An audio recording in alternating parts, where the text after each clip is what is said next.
Donald Trump has not been, and I can only speak for the FBI, an informant of the FBI. So, Director, you've played this cute shell game where you say you can't release everything because the court has said that it legally is not allowed to be released, but the court calls bullshit. Hold up, this is the exact moment the hearing turns into a trust test. Swalwell doesn't wander. He goes straight for the nerve. Do you have the Epstein files? That's not a speech. That's a trap, because a simple answer changes everything. Now watch Patel's move. He won't step into that lane. He pivots into careful wording, controlled phrasing, and process language, because one direct sentence becomes permanent. And that's the whole tension. The question is raw, and the answer is insulated. One side is demanding clarity. The other side is trying to survive the question without giving it anything solid to hold on to. Buck stops at the top, and your testimony today is you have not reviewed all the files.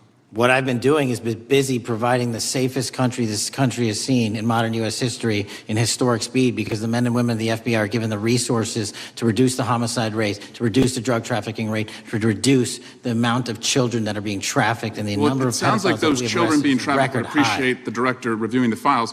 You said you don't know the number of times Trump's name appears in the files, so it could at least be 1,000 times. Is that right? The number is a total misleading factor. We have not released anyone's name in the Epstein files that has not been credible. Director, could it at least be 1,000 times? We have released every piece of legally permissible information. Okay, you can characterize the numbers however you want it. Reclaiming my time, Director. It sounds like if you don't know the number, it could at least be 1,000 times. It's not.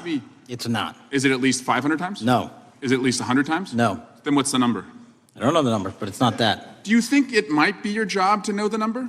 My job is to provide for the safety and security of this country. My job is not to engage in political innuendo so you can go out to the sticks and get your 20-second hit in your fundraising article. Keep going, reclaiming your time, because the people of California are being underserved by your representation. If the president is not implicated, why not release everything that involves him? We have released everything, the president and anyone else's side, that is credible and lawfully be able to be released. Your fixation on this matter and baseless accusations that I'm hiding child pedophiles is disgusting. Anyone that says that needs to look at the stats alone and go back to the state of California, who's receiving the biggest surge in FBI resources through my redeployment, because the cities of Los Angeles, San Diego, and San Francisco need it. Director, remembering your oath to tell the truth, did you ever tell Donald Trump his name is in the files?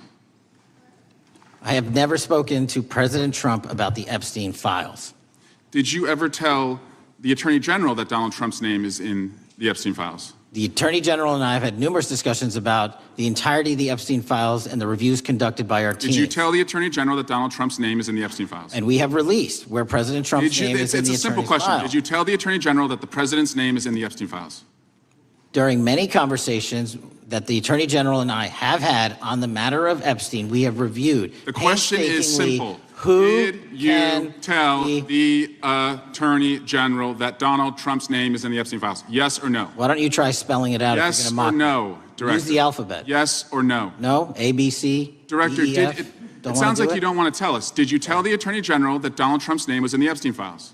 Why don't you try serving your constituency by focusing on reducing violent crime in this country and the number of pedophiles that are legally harbored in your sanctuary cities in California? I'll work with you on that. Regular order, Mr. Chairman. I'm the gentleman from California. Did you tell the Attorney General that Donald Trump's name is in the Epstein files? The question has been asked and answered. You have not answered it, and we will take your evasiveness as a consciousness of guilt. Director, did Donald Trump ever say to you, just find and release the entire truth? Don't worry if I'm in it? The instructions from the administration were to release all credible information, and we have done that. Did Donald Trump ever provide information about Jeffrey Epstein as an informant? Donald Trump has not been, and I can only speak for the FBI, an informant of the FBI. So, Director, you've played this cute shell game where you say you can't release everything because the court has said that it legally is not allowed to be released. But the court calls bullshit.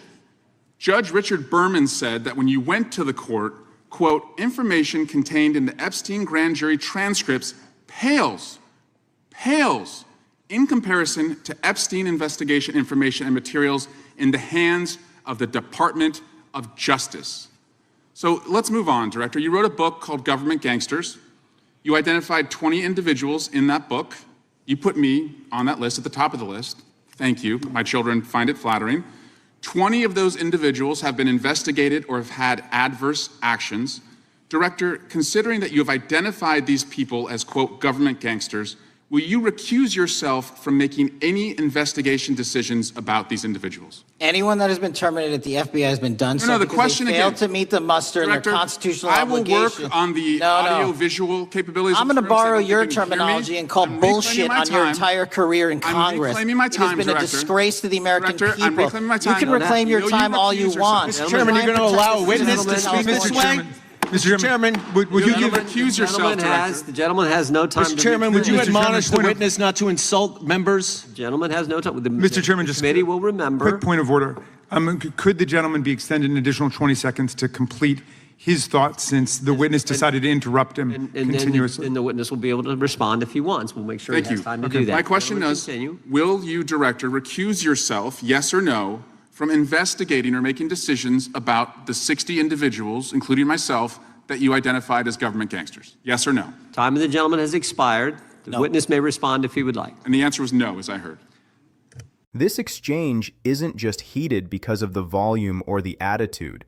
It's heated because it lands on the one thing institutions hate being forced into: a clean, human answer. Start with what changes the temperature instantly: victims. The moment that's on the table, everything else becomes heavier. Because if the people who were harmed are still fighting to access their own information, then every process explanation starts sounding like a delay tactic, whether it's meant that way or not. And that's the trap Swalwell sets.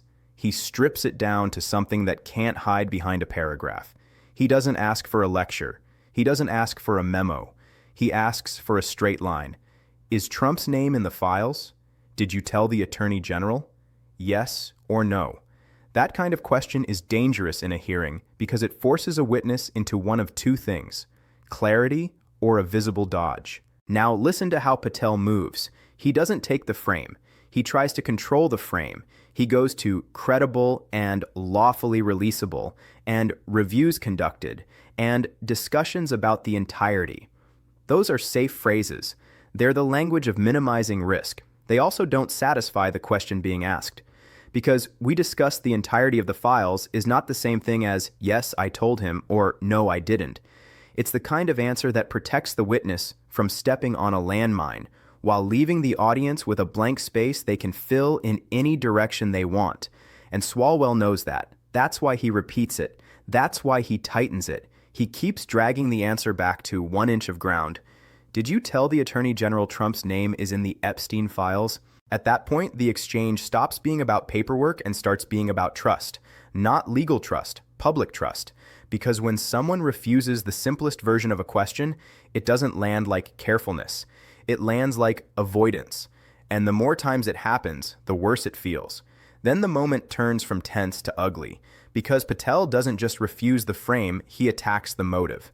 He calls the accusations baseless, calls it disgusting, and then pivots into a broader political hit, bringing up sanctuary cities and implying the congressman should focus elsewhere. That pivot matters. It's a classic power move. Make the questioner the story instead of the question. If the witness can turn this into, "You're doing politics," then the refusal becomes principle, not evasion. But here's the problem. Once a witness starts swinging at motive, it often reads like defensiveness. It's not calming the room, it's escalating the room. And Swalwell responds like someone who's not letting the escape hatch open. He goes even simpler, even sharper. Yes or no. Then you get that alphabet moment, small, almost petty, but revealing. The exchange turns into, spell it out, ABC, answer it. That's not about letters. That's a spotlight on what's happening in real time. One side is trying to force a direct statement, and the other side is trying to keep everything wrapped in language that can't be pinned down.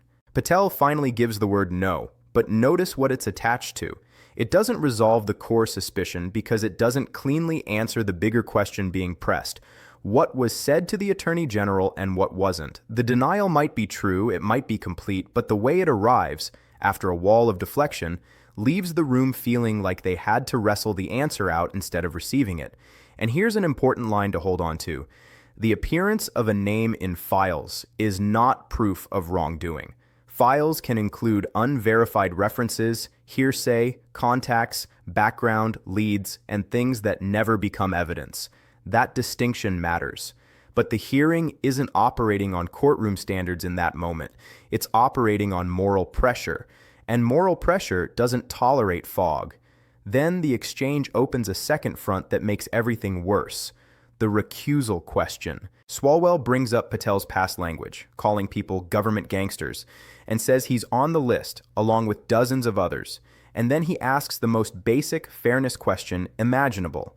If you publicly labeled people as enemies, will you recuse yourself from decisions involving them? Yes or no? That is not a technical argument. That's an integrity argument. It's the kind of argument that doesn't require the audience to know a single statute. It's a question any normal person understands. If you've already declared people corrupt, can you be trusted to treat them neutrally when power is in your hands? Patel's response there, no, is simple, but it's explosive in its own way. Because now the picture being painted is, I won't answer the cleanest questions cleanly on Epstein, but I also won't step away from decisions involving people I publicly attacked. And then the tone gets even more toxic. The witness throws insults. Members complain that the witness is disrespecting Congress. The chair steps in on time rules, and the audience sees what it always sees in moments like this. The rules of procedure are moving faster than the truth. Maybe that's not the intent, but it's the impression. So by the end, the exchange leaves behind two unresolved fears that feed each other. First, if the answers are straightforward, why can't anyone say them straightforwardly? Second, if power is being used fairly, why does it look so personal? This isn't a clean gotcha. It's a messy collision of secrecy, suspicion, and authority, and that's why it lands so hard. Because the Epstein case has become a symbol of elite protection in the public mind. And when symbols meet institutional language, people don't hear caution, they hear cover. So the question hanging over this entire hearing isn't just about what's in the files. It's the one question that keeps coming back every time someone refuses to answer plainly. Who gets protected by the silence?